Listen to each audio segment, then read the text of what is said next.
저희를 불꽃 같은 눈동자로 지켜주셨다가 오늘도 복된 날 아침 주님을 예배하게 하시니 감사합니다.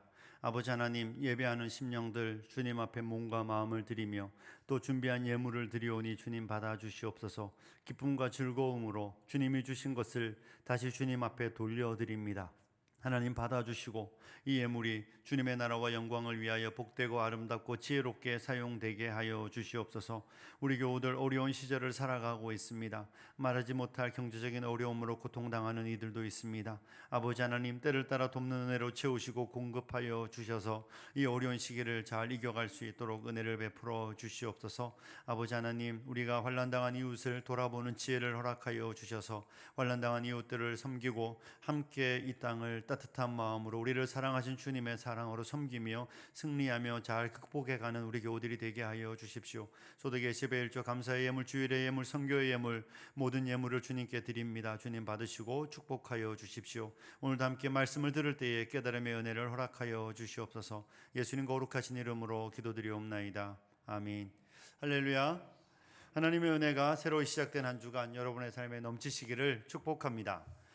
우리가 지난주에도 이 말씀을 한번 봤었습니다. 다 기억하시리라 믿는데요, 부활하신 주님은 제자들 가운데 오셔서 이렇게 말씀하셨습니다. 너희에게 평강이 있을지어다. 너희에게 평강이 있을지어다. 주님은 거듭해서 말씀하시며 두려워 떠는 제자들에게 평강을 약속하여 주시며 너희는 두려워할 이유가 없다는 것을 말씀하여 주셨습니다. 사랑하는 교우 여러분, 하나님의 백성들에게 약속된 평강은 세상이 주는 것과 같지 않다는 것을 기억하셔야 합니다. 세상이 주는 평안은 눈에 보이는 조건이 성립되든지 손에 무엇을 가지든지 그때에만 평강을 누리는 것입니다. 그래서 사람들은 코로나 시절에 평강이 없고 두려워하며 염려하며 걱정합니다. 하지만 주님이 주시는 그 평강은 이 코로나와 상관없이 어떤 시절이든 상관없이 주님으로 인한 평강이라는 것을 기억하시기를 축복합니다.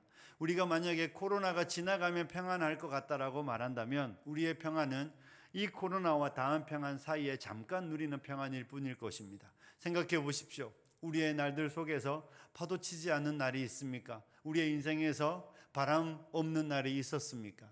언제나 문제와 문제의 연속이며 시련과 시련의 연속이며 염려와 염려의 연속이 인생입니다.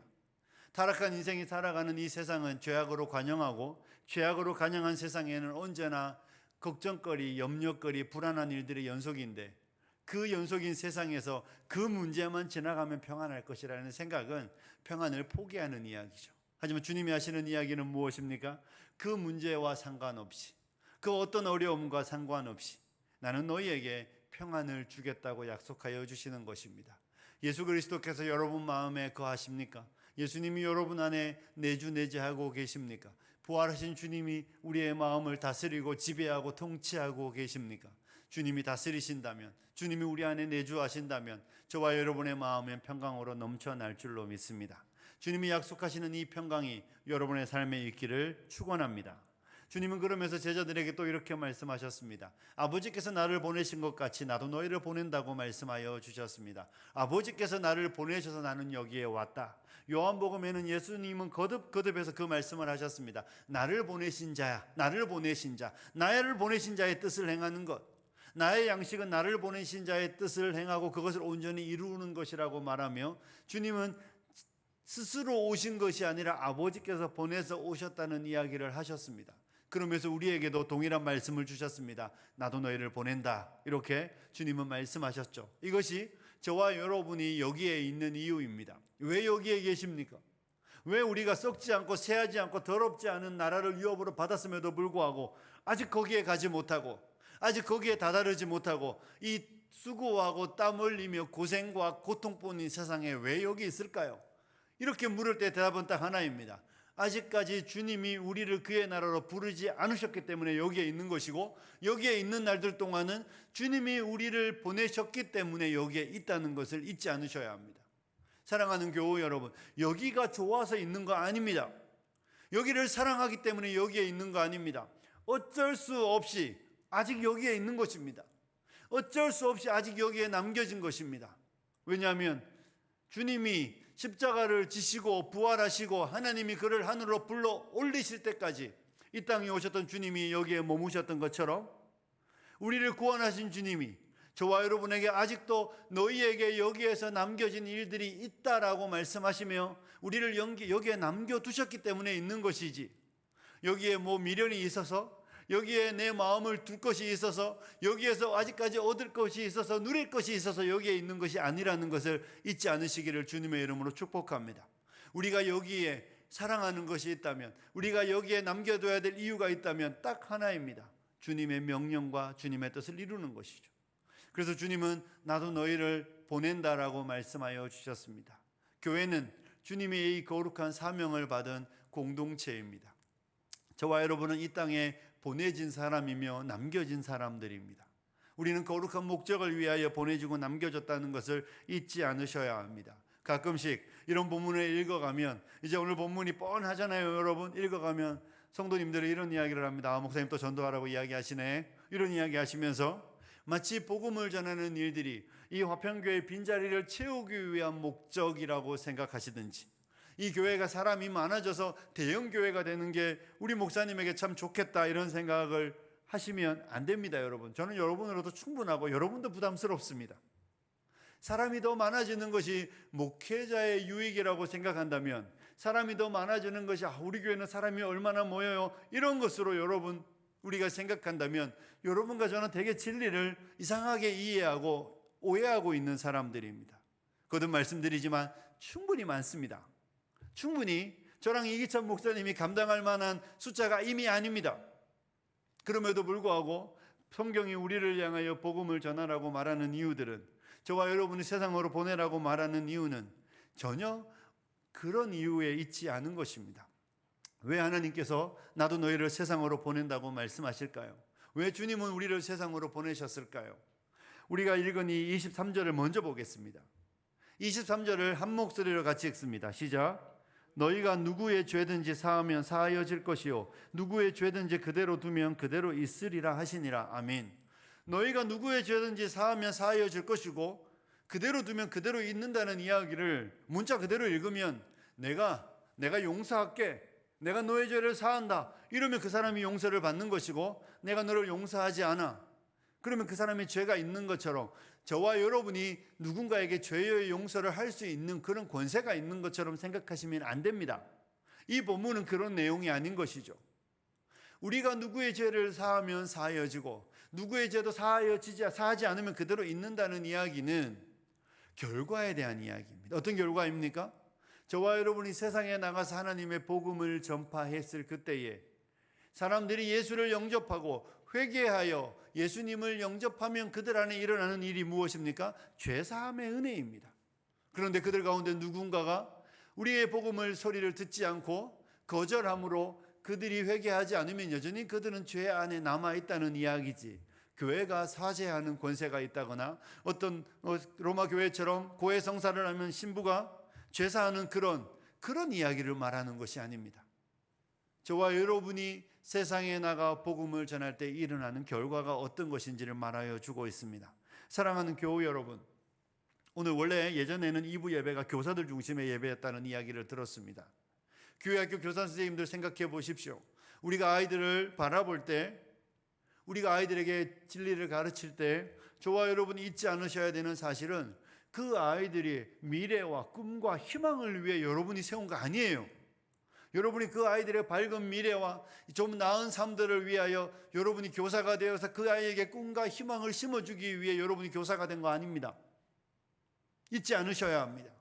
그렇게 해맑은 아이도, 그렇게 순수해 보이는 아이도, 그렇게 깨끗해 보이는 아이도 성경은 우리에게 세상의 사람들은 딱 두 부류밖에 없다고 이야기합니다. 치과의사 선생님에게는 세상에 두 부류겠죠. 충치가 있는 사람과 없는 사람입니다.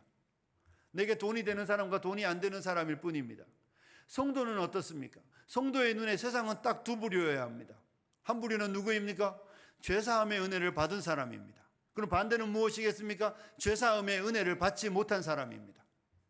다른 표현으로 빌리면 하나님의 진노를 피한 사람과 하나님의 진노를 피하지 못한 사람입니다. 하나님의 심판을 피한 사람과 여전히 하나님의 심판에 머물러 있는 딱 이 두 부류여야지 성도가 세상을 바라보면서 돈이 많은 사람, 돈이 없는 사람, 건강한 사람, 건강하지 않은 사람, 권력을 가진 사람, 권력을 갖지 못한 사람.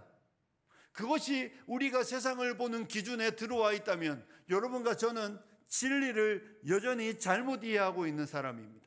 세상은 딱 두 부류입니다. 기억하셔야 합니다. 죄사함을 받았느냐, 죄사함을 받지 못했느냐입니다.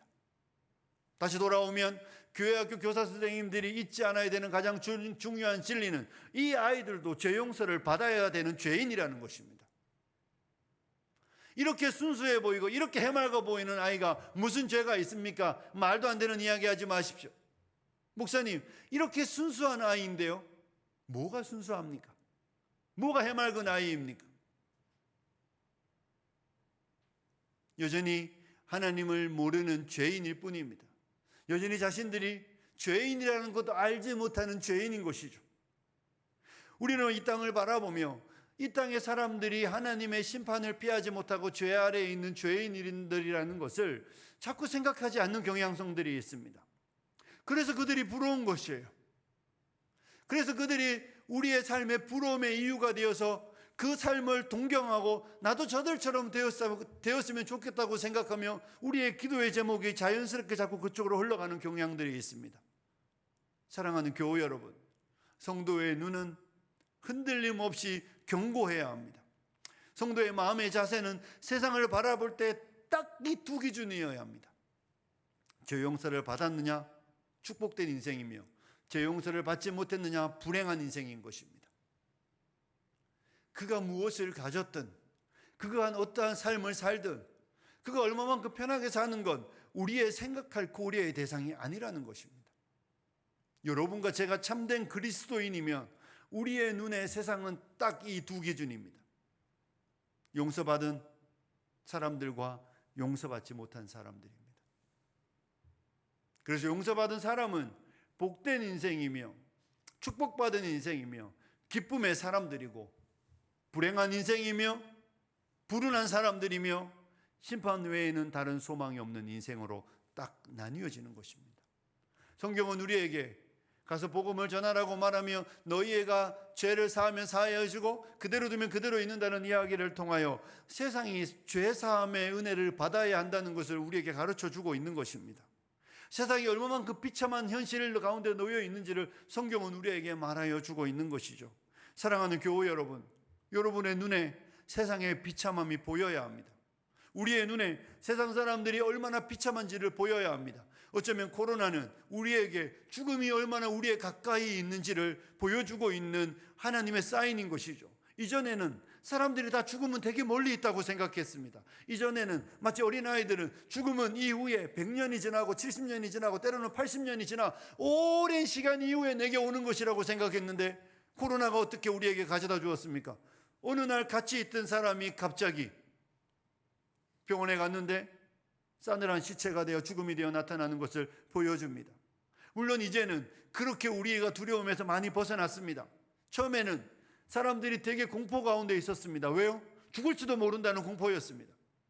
코로나가 우리의 일상을 빼앗아가는 건 사실은 지금 오니까 우리의 일상을 고민하지, 그때 우리의 고민은 딱 하나였습니다. 코로나가 걸리면 죽을 수도 있다는 것이었죠.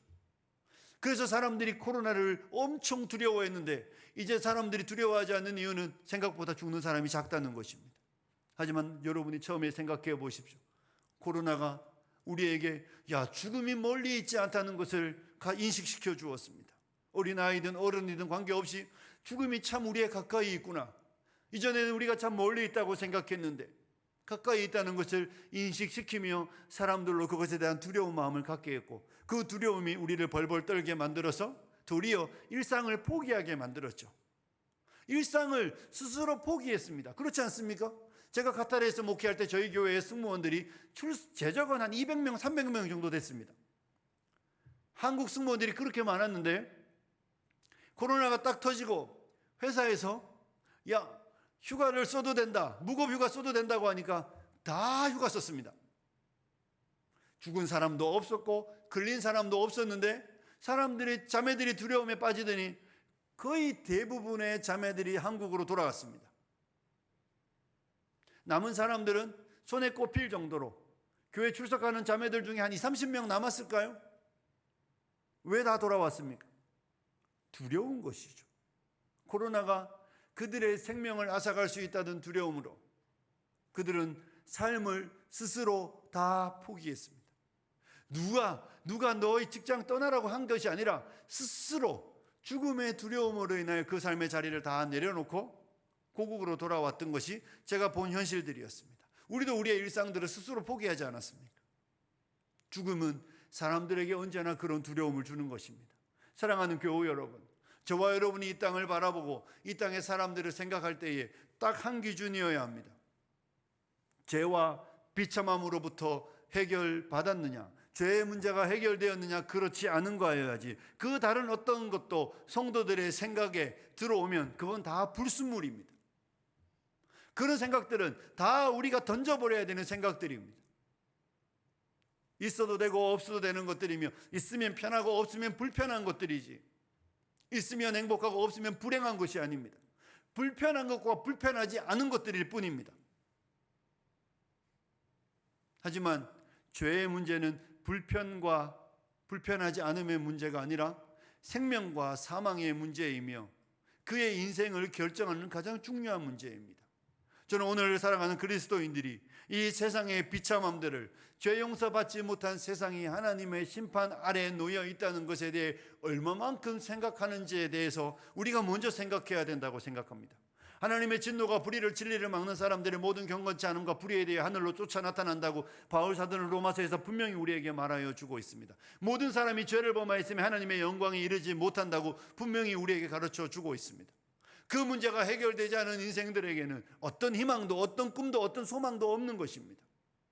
죄사함의 문제가 해결되지 않은 죄 가운데 있는 인생의 비참함들을 바라보지 못하는 성도는 절대로 복음을 전할 수도 없고 복음을 전한다고 해도 어떤 일도 일어나지 않는 것입니다. 안타깝지 않은 것이죠. 내가 바라보는 환자가 암 환자인지 내가 바라보는 환자가 감기 환자인지에 따라 의사의 생각은 다른 것입니다. 내 사랑하는 사람이 감기인 줄 알고 병원에 갔는데 어느 날 봤더니 기침을 콜록콜록 하는데 폐암 말기라고 말하면 전혀 다른 반응인 것이죠.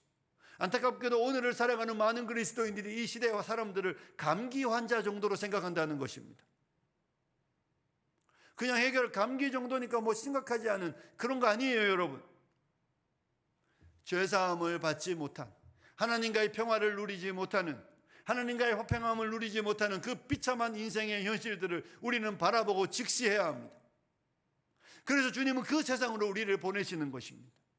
주님이 우리를 보낸다고 말하니까, 자꾸 우리 교회는 그 사명을 받았다고 말하니까 우리는 세상에 가서 뭘 해야 될 것 같은데 무엇을 할 것인가를 고민하지 마십시오.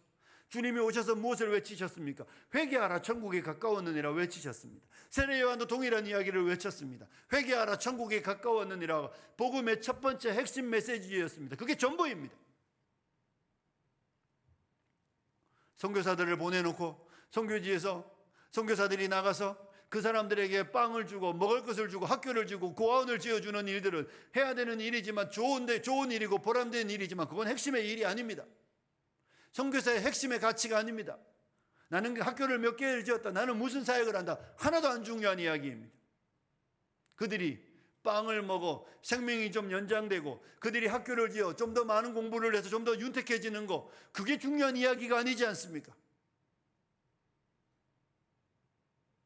그들에게 중요한 이야기는 그들이 아직도 하나님의 심판과 진노 아래 머물러 있으며 그들이 여전히 죄사함의 은혜를 받지 못했다는 그 현실입니다. 그러므로 선교사들이 가서 해야 되는 제일 중요한 이야기는 회개하라, 천국이 가까웠다는 외치는 것이죠. 여러분이 얼마나 심각한 죄인인지를 가르쳐 알게 하는 것입니다. 사랑하는 교우 여러분, 하나님의 백성들의 눈에 죄사함을 받지 못한 세상의 비참함, 하나님의 진노가 머물러 있는, 하나님의 진노를 쌓아가고 있는 그 인생들의 비참한 현실들을 여러분과 저는 보아야 하는 것입니다. 그들은 보지 못하기 때문에 웃고 있지만 우리는 보기 때문에 안타까워하는 것이고, 그들은 보지 못하기 때문에 그것을 자랑하고 있지만 우리는 보기 때문에 그들의 삶에 누리는 어떤 것도 보이지 않고 그들의 머리에 쌓여가고 있는 하나님의 진노와 임박한 날들을 생각하며 가슴 아파하는 것입니다. 성경은, 주님은 우리를 보내시며 죄사함의 이야기를 하시는 이유입니다. 기억하십시오. 교회학교 교사 선생님들은 여러분이 가르치는 아이들이 자기가 죄인이라는 것을 깨달아 알지 못한다면 여러분은 그 아이들이 죄를 깨달아 알 수 있도록 기도하시고 복음을 전해야 하는 것입니다. 교회학교가 늘어나는 게 무슨 의미가 있습니까? 오늘 10명이었다 내년에 100명이었는데 그 다음에 또 코로나 터지면 10명 되지 않겠습니까? 100명이 중요한 게 아니라 자기가 죄인이라는 것을 아는 100명이 중요한 것이죠. 자기가 용서받았다는 것을 아는 100명이 아니라면 그 100명이 무슨 의미가 있습니까? 여기에 1000명, 10,000명이 모여도 그 10,000명 가운데 우리가 얼마나 심각한 죄인이었는지, 우리가 하나님이 얼마나 우리를 사랑하셔서 은혜를 베풀어 주셨는지, 우리의 죄인됨과 용서받음과 하나님의 사죄의 은혜가 얼마나 큰 것인지 알지 못하는 10,000명이 무슨 의미가 있습니까? 그 10,000명이 매일 교회에 나와서 하나님 이것도 주시고 저것도 주시고 이것도 주시고 이것도 해주시고 저것도 해주시고 하나님 내 삶을 좀 더 편안하게 좀 더 윤택하게 좀 더 나은 삶을 달라고 부르짖고 있다면 그건 기독교를 섬기는 것이 아니라 이방신을 섬기는 것일 뿐입니다. 10,000명이 되어도 1,000명이 되어도 중요한 10,000명은 어떤 10,000명입니까? 사죄의 은혜에 감사함으로, 죄인 괴수에게 넘치는 하나님의 은혜에 감격함으로, 하나님 내게 주신 은혜가 너무 귀하고 하나님 내게 베풀어 주신 주님의 사랑이 너무 귀함으로 주님을 예배하고 찬양하는 공동체, 다른 어떤 것도 구하지 아니하고 다른 무엇도 더 이상 요구하지 아니하고 베푸신 은혜에 감사함으로 예배하는 공동체여야 그것이 교회이고 그것이 하나님이 기뻐하는 1,000명이고 10,000명이지. 매일 기도 제목이 주십시오, 불편합니다, 불행합니다, 불운합니다, 나는 정말로 비참한 인생입니다, 이런 기도 제목으로 나열하는 10,000명은 주님 보시기에 슬픔일 뿐입니다. 사랑하는 교우 여러분, 여러분은 어떻습니까? 죄사함의 은혜와 사죄의 은총으로 인하여 여러분의 심령 가운데 기쁨이 넘치고 있습니까? 나 같은 죄인을 사랑하여 주신 하나님의 은혜가, 나 같은 죄인에게 베풀어 주신 하나님의 그 사랑이, 감당할 수 없는 그 사랑으로 인하여 기뻐하고 즐거워하며 오늘 이 예배의 자리에서 주님을 예배하고 있습니까? 그리고 우리가 바라보는 세상은 죄사함의 은혜를 받지 못하고 하나님의 그 무한하신 사랑을 깨달아 알지 못하고 비참한 가운데 있는 그 인생들을 바라보는 여러분의 시선이 주님이 세상을 바라보시는 것과 같은 눈으로 세상을 바라보고 있습니까? 주님은 우리에게 그래서 그 세상으로 가라고 말씀하시는 것입니다. 그것이 좋기 때문에 가라는 것이 아니라, 그것이 우리에게 무엇을 더 윤택하게 할 것이기 때문이 아니라, 죄와 심판 가운데 머물러 있으며 하나님의 임박한 진노를 깨달아 알지 못하는, 죄사함의 은혜를 받지 못한 그 인생들 가운데 주님은 우리를 보내시는 것입니다. 가라고 말씀하시는 것입니다. 주께서 하늘의 보좌를 버리시고 낮고 천한 곳에 오셨던 이유는 하나님과 원수되었음에도 불구하고 여전히 비참한 가운데 있는 우리에게 영생을 선물하고 죄 용서를 베풀어 주시고 영원한 나라를 유업으로 주기 위하여 주님이 이 땅에 오셨던 것처럼 주님도 우리를 그런 목적으로 세상으로 보내시는 것입니다. 주님은 우리를 이 죄사함의 은혜를 받지 못하는 그 세상 가운데로 우리를 보내고 계신 것입니다. 교회가 왜 선교해야 합니까? 왜 교회가 복음을 전해야 합니까? 왜 열방에 나와 아무 일면식도 없는, 나에게 어떤 도움도 두지 않는 그 땅 가운데 선교사를 보내고 우리가 낸 그 피 같은 헌금을 그들에게 흘려보내며 왜 그 일을 해야 합니까? 아직까지 그들이 사죄의 은혜를 받지 못하고 하나님의 진노 아래 머물러 있기 때문에, 그들이 불쌍하기 때문에 우리는 그 일을 하는 것입니다. 주님은 그래서 우리를 그들 가운데 보내시며 약속하시는 것이 무엇입니까? 성령을 받으라고 말씀하시는 것입니다. 22절에 이 말씀을 하시고 그들을 향하사 숨을 내쉬며 이르시되 성령을 받으라. 사랑하는 교우 여러분, 성령님을 주님은 우리에게 약속하여 주십니다. 누구에게 약속하시는 것입니까? 너희는 온 세상에 다니며 만민에게 복음을 전파하라 말씀하실 때, 하늘과 땅의 모든 권세를 내게 주셨으니 너러므로 너희는 가서 모든 족속으로 제자를 삼아 아버지와 아들과 성령의 이름으로 세례를 주고 내가 너희에게 분부한 모든 것을 가르쳐 지키게 하라는 말씀을 주시며, 주님은 그들에게 성령을 약속하여 주시는 것입니다. 성령은 우리의 삶을 윤택하게 하는 분이 아닙니다. 성령은 우리를 좀 더 부유하게 하거나, 성령은 우리를 좀 더 건강하게 하거나, 성령은 우리를 좀 더 지혜롭게 하시는 분이 아니라, 성령님은 우리를 진리 가운데로 인도하여 우리에게 진리가 무엇인지를 깨달아 알미하며 우리의 어두운 눈을 열어 하나님을 보게 하여 주시고 우리가 보지 못하고 알지 못했던 하나님의 진노를 깨달아 알게 하고 우리의 사죄의 은혜의 크기를 깨달아 알게 하신 이후에 우리 가운데 오셔서 우리로 하여 세상에 나가 복음을 전할 때에 진리를 생각나게 하시고 우리를 통하여 전파되는 그 복음의 말씀을 통하여 세상의 죄악 가운데 있는 인생의 마음의 문을 열어 젖혀 그들로 하여 예수를 믿게 하는 분이시지. 성령님이 우리의 인생을 편안하게 하시는 분이라고 생각하신다면 여러분은 기독교와 아무 관계없는 종교를 믿고 있는 사람입니다. 단언컨대 그렇습니다. 우리에게 성령을 주시는 이유는 먼저는 우리의 어두운 눈을 밝혀 우리의 죄인됨을 깨달아 알게 하시고 그리스도를 영접할 수 있도록 우리의 마음을 열어 구주를 영접하고 우리의 마음을 열어 예수님의 베푸신 은혜가 얼마나 큰 것인지를 깨달아 알게 하시는 분으로 우리 가운데 오셨고 이제 교회를 보내시며 성령을 주셔서 주님은 그들을 홀로 보내지 않으시고 복음을 들고 가는 그들에게 성령으로 함께 하셔서 그들을 통하여 그들의 입을 열어 전파하는 그 복음의 말씀이 듣는 사람들의 마음에 일하게 하시는 그 성령님이십니다. 사랑하는 교우 여러분, 말의 지혜가 아니라 전도의 미련한 방식으로 하시는 이유가 무엇입니까? 우리 교회학교 교사 선생님들은 여러분이 말 못하는 것을 두려워하실 이유가 하나도 없습니다. 여러분의 문법이 얼마나 많이 틀리는 것이 중요한 이야기가 아니라 여러분의 마음이 중요하고 여러분의 생각이 중요하고 내가 정말로 이 아이들의 영혼 속에 예수 그리스도의 은혜의 복음이 심겨지기를 원하는가라는 간절한 소망이 중요한 것이죠. 이들이 아직 용서받지 못했다면 하나님이 이들에게 죄 용서의 은혜를 베풀어 달라고 말하는 뜨거운 마음이 중요한 것이지, 여러분이 말 잘한다고 그 아이들이 예수를 믿고 여러분이 말을 못한다고 그 아이들이 예수를 믿지 않는다면 말의 지혜로 복음이 전파되는 것이지만 복음은 말의 지혜로 전파되는 것이 아니라 우리 가운데 역사하시는 성령님, 우리와 함께 하시는 성령님이 우리의 그 마음을 보시고 우둔한 우리의 입술을 사용하여 미련한 우리의 입술을 사용하여 아이들의 심령을 열어 젖혀 그 아이들이 예수 그리스도를 영접하며 자기를 보고 자기 가운데 자기가 얼마나 하나님 앞에 심각한 죄인인지를 깨달아 알며 회개하며 예수를 믿게 하시는 분이 성령님이십니다. 그러므로 성령님은 하나님의 은혜의 복음을 받고 하나님의 은혜의 복음을 증거하기 원하는 사람들과 함께 역사하십니다.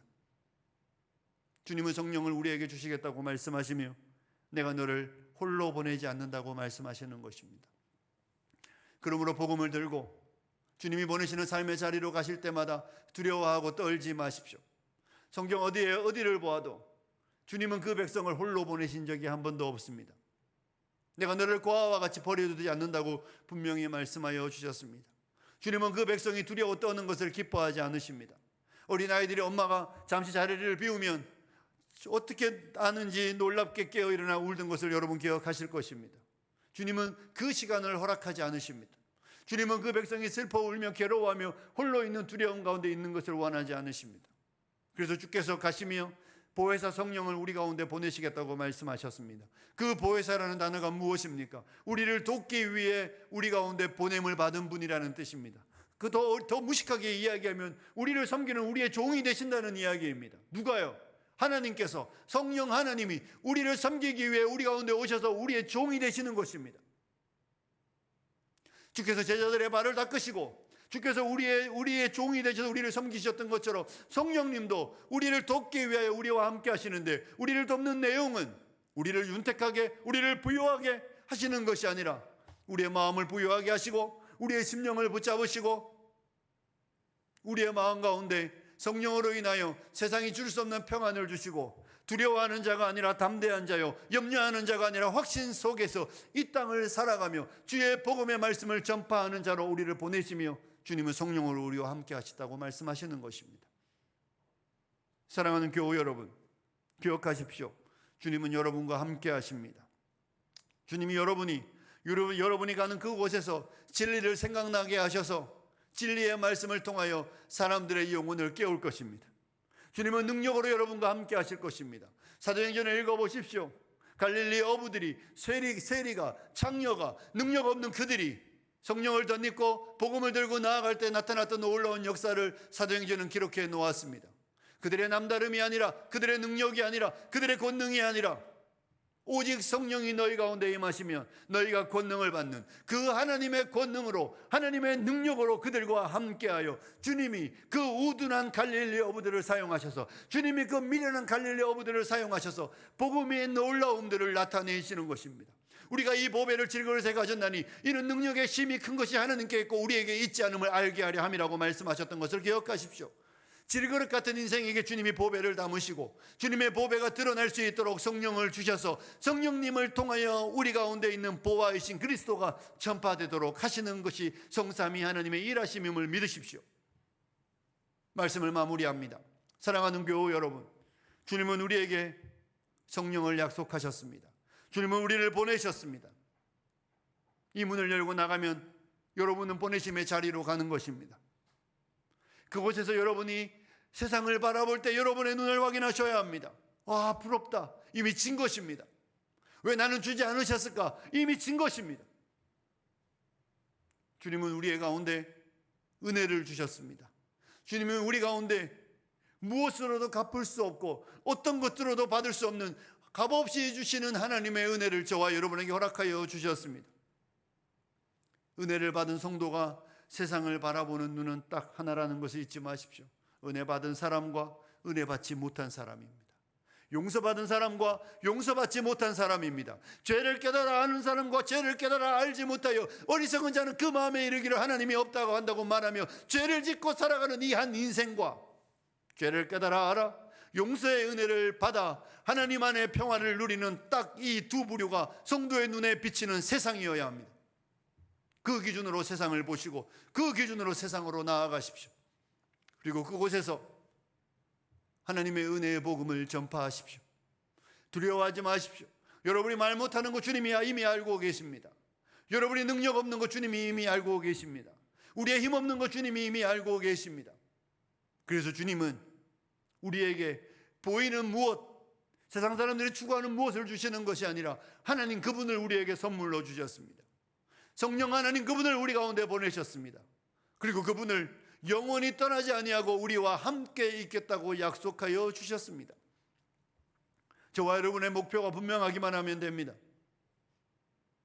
저와 여러분의 생각이 분명하기만 하면 됩니다. 예배가 마쳐지고 교회 학교로 내려가시는 선생님들의 목표가 분명하면 됩니다. 아이들을 재밌게 놀겠다가 아니라 이 아이들의 영혼을 변화시키기를 원하는 소망을 가지시면 됩니다. 여러분의 10년 가운데 이 아이들이 하나님의 은혜를 알기를 원하는 소망을 가지시기만 하면 하나님께서 여러분에게 진리를 생각나게 하시고 알게 하시고 깨닫게 하셔서 우리의 우둔한 입술을 열어 진리를 전파하고 그 우둔한 입술을 사용하여 그 어린 아이들이 하나님의 나라를 침노하는 자들이 되게 하실 것입니다. 우리가 하는 일이 아니라, 제가 하는 일이 아니라, 여러분이 하는 일이 아니라 주의 성령께서 친히 우리를 통하여, 저를 통하여, 여러분을 통하여 그 일을 이루실 줄로 믿습니다. 바라기는 사랑하는 교우 여러분, 기억하십시오. 주님은 우리를 보내셨고 우리는 여기 아직 남겨져 있습니다. 행복한 나라가 아니라, 평안한 나라가 아니라, 안식이 있는 나라가 아니라 우리에게 안식이 남겨져 있고 우리에게는 아직 소망이 오지 않았고 이 땅에 땀 흘리며 수고하며 눈물 흘려야 되며 애통해야 되며 염려해야 되는, 아파해야 되는 이 땅에 잠시 잠깐 남겨져 있다는 것을 잊지 마시고 주님이 여러분과 저를 보내시는 그 삶의 자리에서 복음을 전파하며 죄사함의 은혜가 그들 가운데 있을 수 있도록 주님의 도우심을 구하며 우리가 있는 그곳에서 주님의 복음을 전파하시는 귀하고 복된 교우님들이 되시기를 주님의 이름으로 축복합니다. 우리 함께 기도하겠습니다.